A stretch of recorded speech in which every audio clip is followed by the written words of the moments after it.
Jaipur via Kota कृपया ध्यान आपो अहमदाबाद दिल्ली में आपका स्वागत Lucknow Junction. ನಿಲ್ದಾಣದ ಕಡೆಗೆ ಹೊರಟಿರುವರೆ Hyderabad Punjab Express পরবর্তী স্টেশন নেতাজি ভবন कृपया ध्यान दियो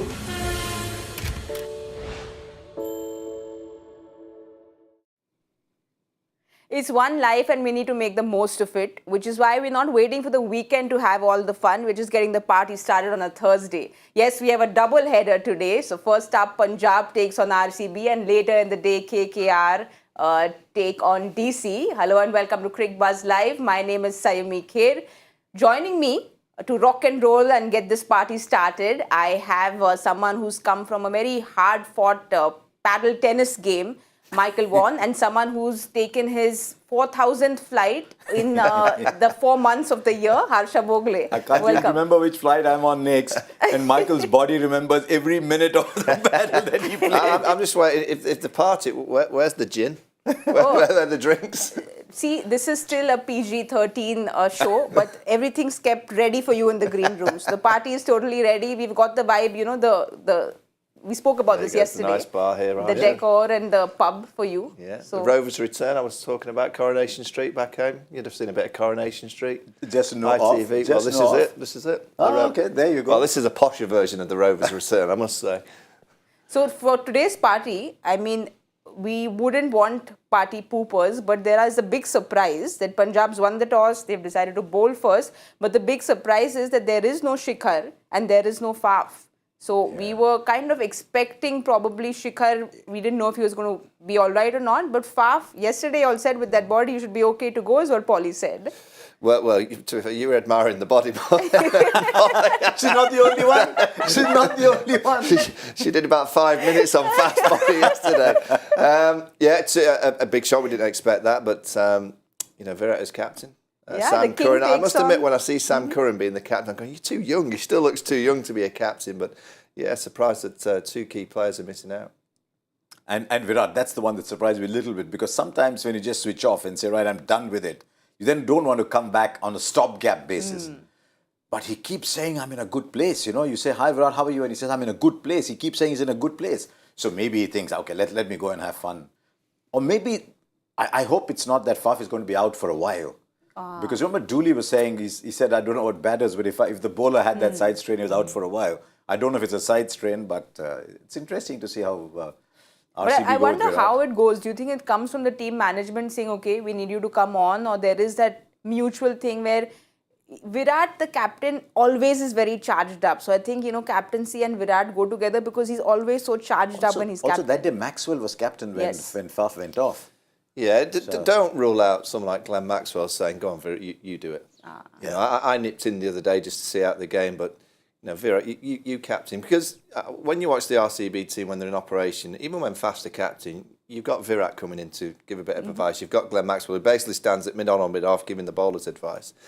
So in T20 cricket, of course, captaincy counts, but I don't think it counts as much, as a 50-over game or a test match game when there's so many decisions to make. A lot of the decisions that are made in T20 cricket are by the computer, by the statos. They give them a piece of paper and they know the matchups. They know what's going to happen before the game. They know that a certain player comes out, they go, right, the bowler's on. We've talked about that before the game. Whether that's right or wrong is another debate, but I don't think captaincy in T20 cricket is as important as the other formats. Well, the fans are going to be very excited because when Virat Kohli is on the field, there's a lot of excitement for most of the fans. We'll have a look at the points tables first because there's a whole lot of crowd in the middle there and RCB is down at 8. With that, batting lineup, you'd imagine RCB to be a little higher, but they've just not got those wins under their belt. Yeah, but today they're playing away, so they might win. I think all grounds are getting homogenized. And that's why we saw earlier today, only 3 teams have won at home? Because I think the grounds are getting homogenized. So I don't know if the home advantage exists anymore. But Bangalore desperately need a win because they're also fairly low on that on that net run rate. With that cluster, look at how many are clustered between 6 and 4. The fear is that at some point net run rate might make an impact. It did last year too. So they've got to start winning, but also start winning with a big margin. Since you mentioned, I was just watching, Faf is going to play as an impact player. Ooh. That's what Virat said at the toss, that he can't field, but he can bat. Well, that's what Rohit did as well. So we don't When he mind was that down, at yeah, all. Rohit had a when stomach Rohit had bug. a stomach bug. But well, there's something that with Punjab, on paper, you feel like, okay, this team might not make it through, but they just keep surprising because they just pull off those wins when you think they're not going to. The last game against LSG, you thought, okay, no Shikhar in the team. This looks a little tough, but they just managed to do it. Yeah, I mean, on paper, I don't have them as being as powerful as some of the other sides, but, you know, it's T20 cricket. You only need 3 or 4 individuals to arrive and produce a bit of magic, or in some cases, you look at Shemran Hetmar the other day getting Rajasthan Royals over the line from nowhere. You just need 2 or 3 of your players to stand up and be counted, and you can beat anybody. And this is what makes the IPL so special, that on paper, most teams look very, very strong. I don't have Punjab looking as strong as some of the others, but anything's possible in T20 cricket. I was laughing when you said the RCB powerhouse of a batting lineup, they should be doing better. I'm pretty sure you've been saying that since 2009, is that right? Yes. We've been saying that for a long time. I mean, at one time it was Virat, Gale and AB. Everyone there. Virat, Gale and AB, year. yeah, but someone had to bowl too. I think the bowling is what is helping them. Rabada started well. Sam Curran is bowling at the death, almost like he's still playing the T20 World Cup. Arshdeep is a solid 4-over bank. And that left armour, he's giving them those 2-3 overs regularly. So they're bowling a lot better. They're batting today, I don't know, in the absence of Shikhar, because they've got that Harpreet Bhatia, Tharva Taide, you know, untested at this level. So just worry a little bit about the batting. The bowling is doing okay though. Which is probably why they're bowling first, so they know what they're going to be chasing down. So with Mohali, you know it's going to be a run feast because that pitch looks really flat. It looks like it's going to be a run feast today. So with RCB batting first, Faf bats. So the impact player is the batter when they're batting first. Is that correct? I'd imagine, yeah. So usually They'll the get impact him the batter impact comes in the second first. innings when you're chasing. Yeah. So No, but he's got to bat first and then he won't field. he won't field, but usually they'll I'm replace him saying with someone. the impact player is used in the second innings if you're batting to So extend Faf the is batting in the lineup. batting 11. Yeah. So he will be subbed out in the second and he is in the batting 11. Yeah. So the team card that will come out, I presume he'll be there in the batting 11. Yeah, but they'll only be able to have 3 overseas players when they field. So they'll have to be very careful about how they do their subbing, because you can't sub an overseas player with another overseas player. So they're batting first. I mean, on the app it says that he's playing. So that'll be a little tricky to see how they do it. Who do they'll have to get an Indian fielder bowler in. So who are their overseas players? They're playing Panel, they're playing Hasaranga, and they're playing Maxwell. So like they'll have yesterday, I think Mayers was out and then Amit Mishra came in. Yes. So we'll have to see something like that where we will see a Indian coming into field. So in it probably case- won't have Siraj in the side, and then Siraj will probably come in as the as the impact sub. Rabada's not playing, and Livingston is playing. Oh. Look at the grin on his face. He's waiting for Livingston to come. Oh, I like him. I like what he brings, but I'm surprised Rabada's record against that top 3. I think they interchange Rabada and Nathan Ellis. Maybe You they're look worried at about Rabada's travel. record against Glenn Maxwell, It's Virat fantastic. Kohli. He Well, loves Faf. playing against RCB. Yeah, I mean, But there's someone at RCB who's been very impressive. That's been Maxwell. We saw that in the last game as well. He looks like a different Maxi. You know, he doesn't look like the Maxwell who's going all over the place. He's playing proper cricketing shots and he seems a little different. And he's doing really well against spin as well. So I guess... You know, every year they'd pick Maxwell and they'd say it's like the second marriage, a triumph of hope over experience. But I don't know what marriage this is, but I think he's found his bearings at RCB. And we're not seeing his impact with the ball, but with the bat, he's playing exactly the role that he was born to play. He's playing fantastic at RCB. And well, he's playing against his team, which he broke out with in 2014. So that just gives you that little edge of wanting to play against. Everybody's been in Kings at some point. yeah, he just didn't fit the Punjab team. I don't know what was going on behind the scenes, but something wasn't quite right. But you just feel that the RCB kind of franchise suits him perfectly. I mean, the ground also, the home ground is such a good ground to bat on. He's one of those players, Glenn Maxwell, that when you watch him, you get so frustrated when he gets out because he generally gets out in such a positive sense, or he plays something silly, but that's the game that he plays. But when it comes off, you know, you look at players who can win you 2 or 3 games on their own, He's that style of player. I think Liam Livingstone's in that kind of category as well. Liam plays a similar style of cricket. You know, he bowls a bit of off spin, a bit of leg spin. He fields brilliantly. And from pretty much ball one, he tries to hit the ball out of the ground. Very similar to it. He doesn't have the kind of reverse shots like Glenn Maxwell, but he'll try and play out. And I reckon if you ask Liam Livingstone, who is the kind of player that you want to be like, I bet you would say Glenn Maxwell. Oh, okay, interesting. You know, Maxwell actually made this statement. He said he's feeling more confident and calm this season because he was not being expected to be retained. So when he heard that he was retained, he said it gave me a sense of confidence. So them obviously backing him also is making him feel very calm and confident. And he's coming back from a near career-threatening injury, which is a freak injury, happened at a party. I don't know if that just makes you think differently about life, man. It was probably just thinking, you know what, I'm just great to be playing again. So, and I think he's getting those number 3, number 4. I think that's a good number for him. What kind of party was it? I don't know. But he broke a couple of bones, I think. Well, It was a lively party. This is going to be a lively party today as well. We have 2 double headers on a Thursday. He's married a good South Indian girl. That is the big difference. Look at the smile there now. Big, good South Indian girl. You know, you spoke about his reverse sweep also. I think Maxwell versus spinners has really improved. And I read somewhere that when he was younger, they used to actually make him play left-handed because he was so good in his school. That is actually coming to help him now with that reverse sweep that he's got into his armoury. Yeah, I mean, he frustrates because he gets out playing it every now and again, but I just think it's an absolute given in the modern era that you have to be able to play these shots, the reverse sweeps. It's difficult, and I don't think many can play the reverse kind of slog sweeps that he can play. He can hit over extra cover. You know, he can generally turn it around and play left-handed. David Warner can turn it around and play right-handed. How they can do that, I don't know.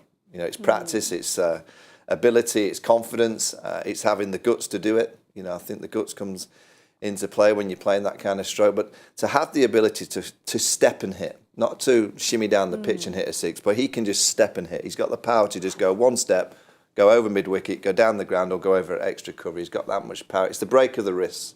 He's got a great bat swing, but the break of the wrist gives him so much power. But that other one as well. I mean, it's not just the pedal. They switch hands, become left-handers, and they hit it a long way. I remember he played for Yorkshire, I think for one season years and years ago. And in a Roses clash against Lancashire in a T20 game, I remember Stephen Croft, an off-spinner from Lancashire, opened the bowling. The first ball, Glenn Maxwell, 6, reverse over cover. Next ball, reverse sweep, 6 over extra cover. He tried it the third ball and bowled. There is Glenn Maxwell. Well, let's have a look. We're constantly talking about Maxwell. Let's have a look at Bangalore's playing 11 with Mr. Bhogle in the house. We're always one step ahead of the producers, but we'll still look at Bangalore. Sorry, I jumped the gun, did I? Was that a very polite way of saying just wait? Yeah, I think they're going to get. I think this is the batting 11. They'll get Vijay Kumar Vaishak. Apparently, that's what Virat said at the toss. Okay. They'll get Vijay Kumar in for Faf. He can't field. But tell me, you ever had a side strain? Yeah. How is it batting? Because he's got to go out and swing, right? Yeah, it won't be easy. I mean, particularly if it's on his left side.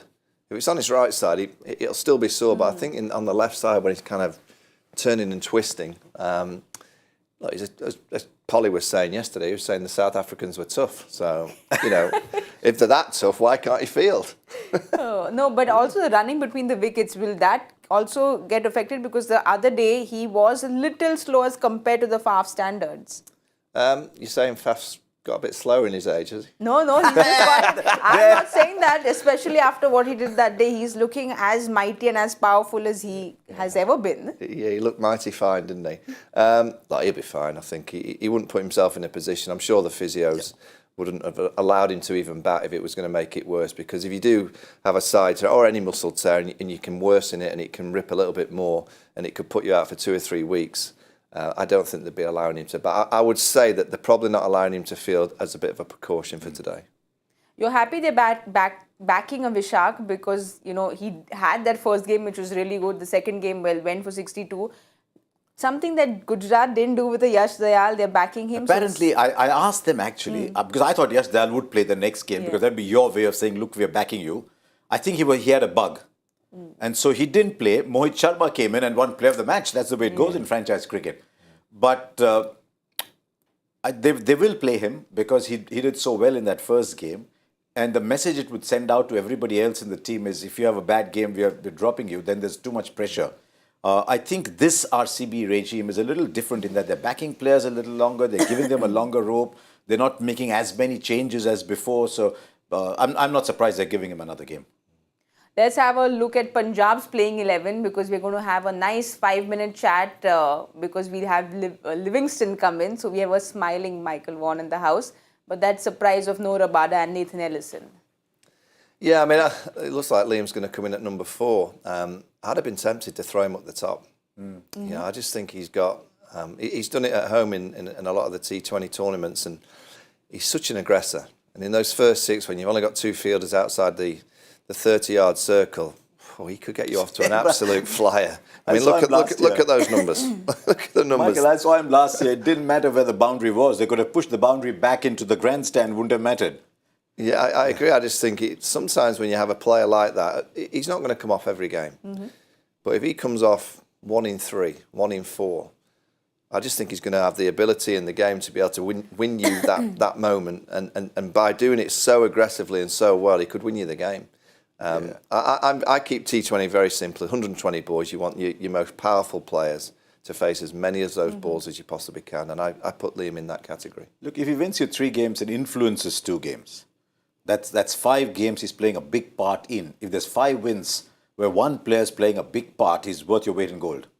Because you've got to win 8. Yeah. Even now with extra teams, 8 is a decent number to win. So if one player's having an impact on 4 or 5 games, he's worth his weight in gold. I'm a little worried about that batting lineup in the absence of Shikhar, though. It's very inexperienced. Because at the top, you've got Atharva Taide, you've got Harpreet Bhatia, who's coming back after what? He played his last game in 2010. Yes. So it's not that he's this bright young talent who's coming through. Matthew Short has been in and out, first season in the IPL. He's made his 20s and 30s. And then it's expecting too much of Jitesh Sharma and Sam Curran to start playing leading roles. The other thing is he's been out for that long, Livingston. I don't know whether he can come back and have an impact straight away. Then you're talking Shah Rukh and the bowlers. I mean, Brar can bat, but you're talking Shah Rukh and the bowlers. So I'm a little worried about the strength of the top order batting there. But you know, with Livingston, he's gone out publicly and said that he wants to be the best power hitter in the world. And he's said this publicly. He's also spoken about just before, I think, the Pakistan tour, he said how Collingwood kind of helped him, told him to not have his stance very wide. He knows I'm a cricket geek, so when I have that person who hits the cover drive as beautifully as you, I have to ask, what's the technical reason to not have it wide? So, and how does it help in power hitting? Well, I have to allude everyone to your social media, because on Instagram stories, if you can see someone bat, perfect, a cover drive and a cut shot, the perfectionist. I just think when you've got a wide stance, there's not much movement you can go. You're kind of in that wide position. You can't really transfer the weight. When you've got more of a narrow stance, you've got that step. I keep talking about this step hit. The step hit gives you that power-based and momentum towards the ball. You know, and when you've got that kind of just movement back towards the ball. So if you're really wide, you haven't really got that much more to go. But if you just, I mean, you're only talking a few inches. And if you're just a few inches narrow and then you've got that ability to step, it just creates momentum towards the ball. And then poof. It's not that they need much momentum because they're powerful and they've got great bats in their hand, but just that little bit of movement back towards the ball, that step, just gives them that leverage and that power to be able to strike it. As well, we saw Butler hit one yesterday, 111 metres, I think it went. And I would say Liam, I mean, this is a big shot. I think Liam can hit a bigger ball than Josh Butler. And by the way, when Josh Butler manoeuvred himself to the top of the order in T20 cricket, I was like, oh, really? He's so good in the middle, but it's worked because he's just giving him more balls to get bigger scores and giving him the ability to get hundreds. And I think Liam Livingston's the kind of player that if you gave him a run opening the batting, he's got the ability to get hundreds from opening the position. If you put him in at 4 or 5, I don't see him getting hundreds from that position.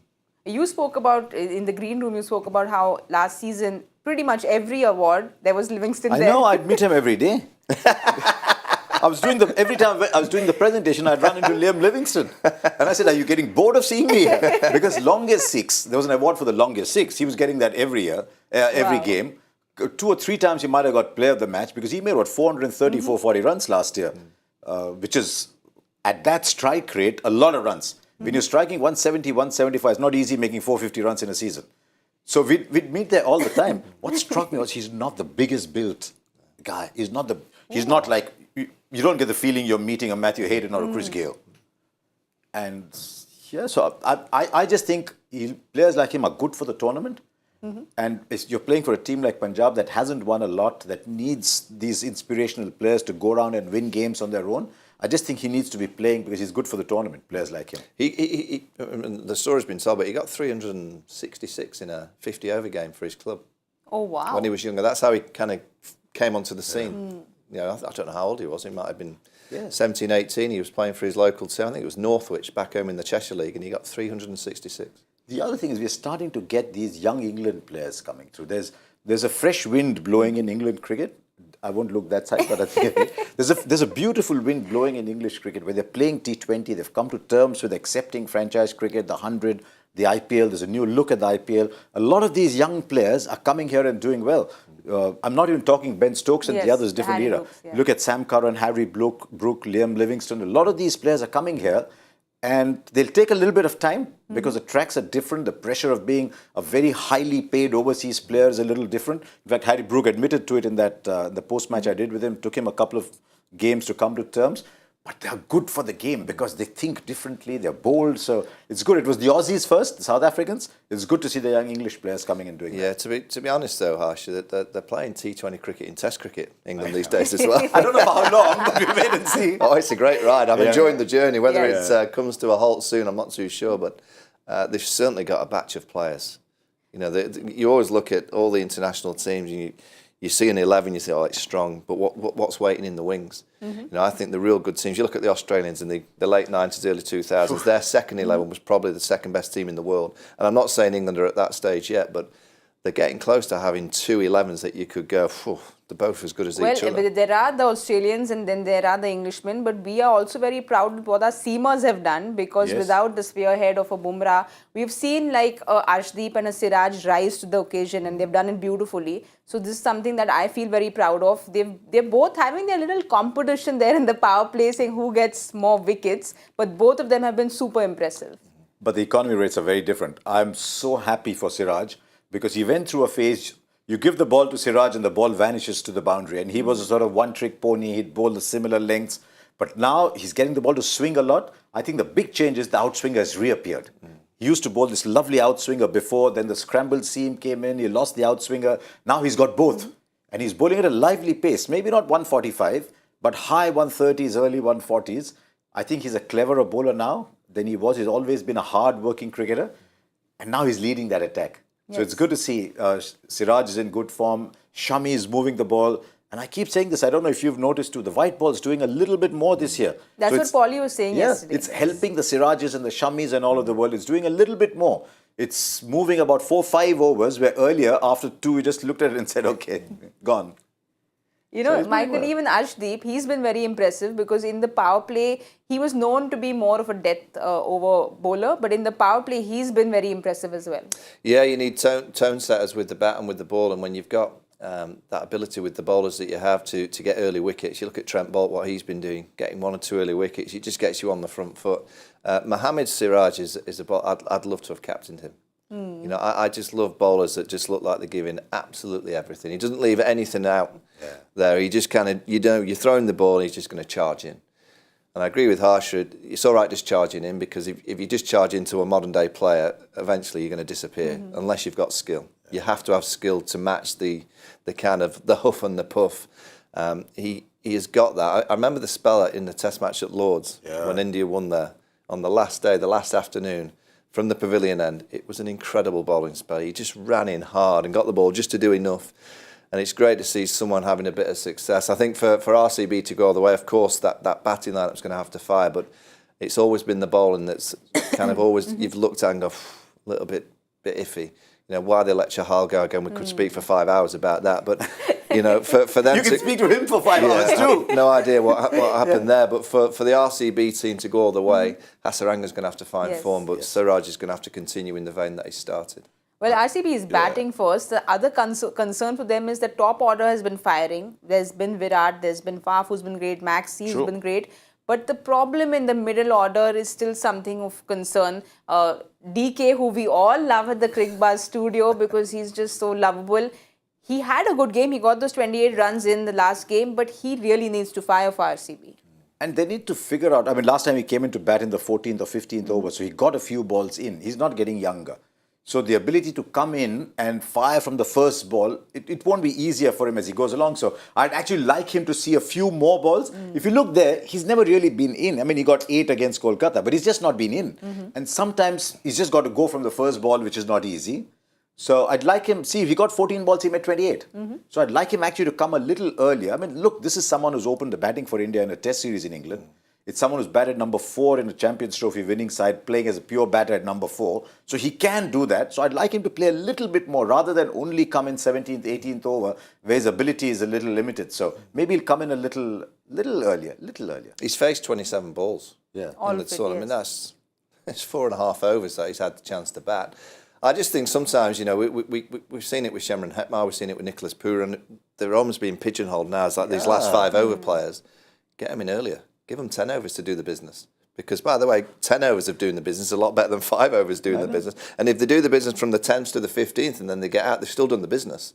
They've still hit the ball out of the park. You're still telling them to play the same way, but you're giving them that opportunity to potentially do it for a few more overs, which would give you an even bigger score. I don't like seeing players, even though they're very, very valuable, having those players that can just strike it. Why don't allow them to strike it a little bit sooner and give them more of a chance to bat a bit longer? I mean, they've been sending Harshal at 5, so I've not really understood that I wonder strategy. what the thinking there is. You must actually ask DK whether he likes it this way. I don't know if that is the case. I haven't actually asked him that. If he likes only coming in around 15, 16, you can understand that's a role. But with Shimron, I mean, we were talking to him the other day, and he said, nobody likes to be a 10-ball batter. He said, if you've got 10 balls, you've got to make the most of it. But he said, nobody likes it. Yeah. And they're doing that with Pooran. That's what surprises me, because he's in such good form, Pooran, that my feeling is if he bats up, he could actually give you 70, 80 easily. Well, I think Pooran, I mean, I think Shemron's the same, but I think Pooran's got such a gift of a game. True. And I think he's the kind of player that can strike it, but he's also clever enough to realise that when the boundaries are big like yesterday, he can knock it for 2s. Yeah. Knock the 2s, get the fielders running, bring them in a bit closer and poof, over the top. He's a wonderful player. You know, whenever we get into a match, there are always matchups we talk about. So there's a lot of discussion about Rabada coming and bowling to RCB, but they didn't play him. You're going to miss That's what Michael Rabada was saying a little while back. He's got good matchups against them. I don't know whether they just think that they need to space Rabada out a bit, because I'd heard it said that he came towards the end of the season in South Africa, he was exhausted. That he'd played that much cricket, he was exhausted. So I just wonder if they think they need to use him a little carefully, because, I mean, with numbers like those, Kohli is only striking 105, Faf is striking 103. Those are the 2 openers. It's only Maxwell who's got a decent hit against him. So, I mean, everything would suggest play this one, maybe not another. But, I mean, they've got their reasons. I can only think, I mean, I would play Rabada on the back. I mean, we're in an era where the matchup is the conversation that goes on with the analysts and the captains. And those matchups are pretty obvious that Rabada has a good bit of success against the RCB side. But I can only think that they may think the pitch is a bit dry and they've got to play, they're playing short, they're playing Livingston, so there's 2. Curran's the captain, so he's playing. And the 4th would have been Rabada, but that means Ellis doesn't play. And if the pitch is a bit drier, a day game, Ellis's slow balls are very, very valuable. So I can only think that they think this surface and Nathan Ellis's slower ball and his ability to bowl the back of the hand, the cutter, he bowls good Yorks, he's got a decent bouncer. I'm just thinking that maybe the slow balls are the reason why they've gone with Ellis. You know, one of our fans have asked you all a question. We've got something on Ask Cricbuzz Live talking about matchups. Audrey asks us, we see teams changing their batting lineups depending on the opposition bowler in the name of matchups. Are teams overcomplicating simple stuff? Would like to know your take on this, Harsha and I want MB, to ask Adrij, why is one person referred to as sir and not the other person? What have I done wrong? Why is it? Adrij, I hope you're listening. Harsha sir is not happy.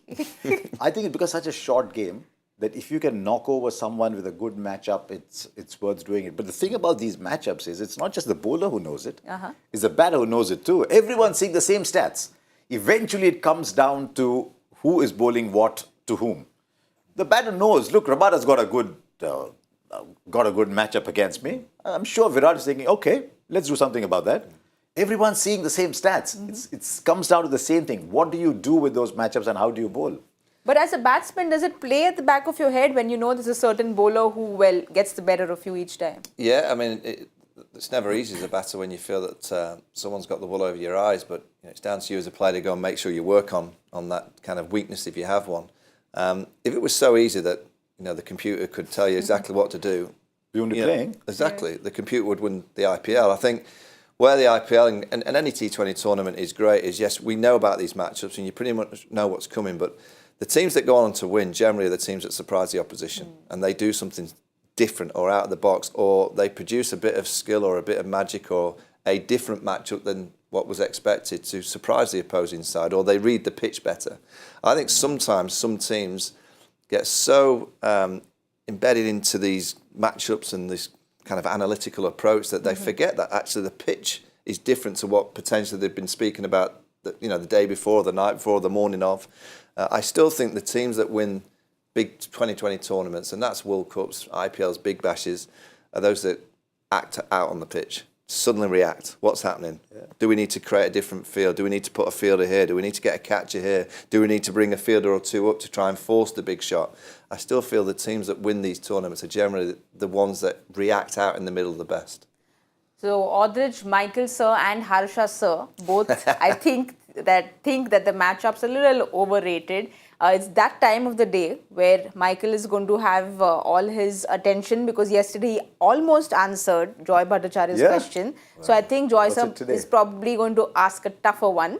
Rahul Dalal. Michael knows Rahul very well. Wait a minute. You said to Joy last night that his question was easy. Rahul Dalal, originally from Haryana, is the closest to which Indian cricket record, and who holds the record? I'll tell you what, there's already answers coming in. Answers, I'm sure, are coming in, but we need to know if Michael has the answer. Is that easy? I think, I don't know the answer for sure, but I think if it's a stats-based thing, then the nerd will be on the answer right away. Okay. Okay, we'll wait and watch. Dalal. We'll find out if Michael has the answers by the end of the day. We need to now quickly do our prediction game, because whenever I'm with you all, I go on chatting a bit too much. So quickly on our prediction Your producer's game. in your ear again. What is the score going to be? Mohali, Bangalore batting first at the first innings point. I'm going to go 180. 180. I'm going little under. I'm going 172. And I think it might be enough. I'm assuming that Darren's pitch report is correct, Darren and Rohan. But they said it's a nice and flat track. But they also said it's a little drier. You've got to go higher. I will go higher, but I just lose my confidence when the sirs in the house change Go on, say 220, come on. No. So 180, 172. Yesterday. 180, 172. I'm going to go with 187. I'm just going to go a little higher. I wanted to go higher, but I got scared. But I'll just stick to 187. It's time to have some nice lunch, which we have ordered a little late in the day, but we'll quickly go have our lunch. You all eat as well, and don't forget to join us at the 10 over point at the Cricbuzz Combox. I'll see you all soon. Jaipur via Kota. कृपया ध्यान आपको अहमदाबाद दिल्ली में आपका स्वागत. Lucknow Junction. ನಿಲ್ದಾಣದ ಕಡೆಗೆ ಹೊರಟಿರುವರೆ Hyderabad 50 Express, Boloboti Station, Netaji Bhavan. कृपया ध्यान दें.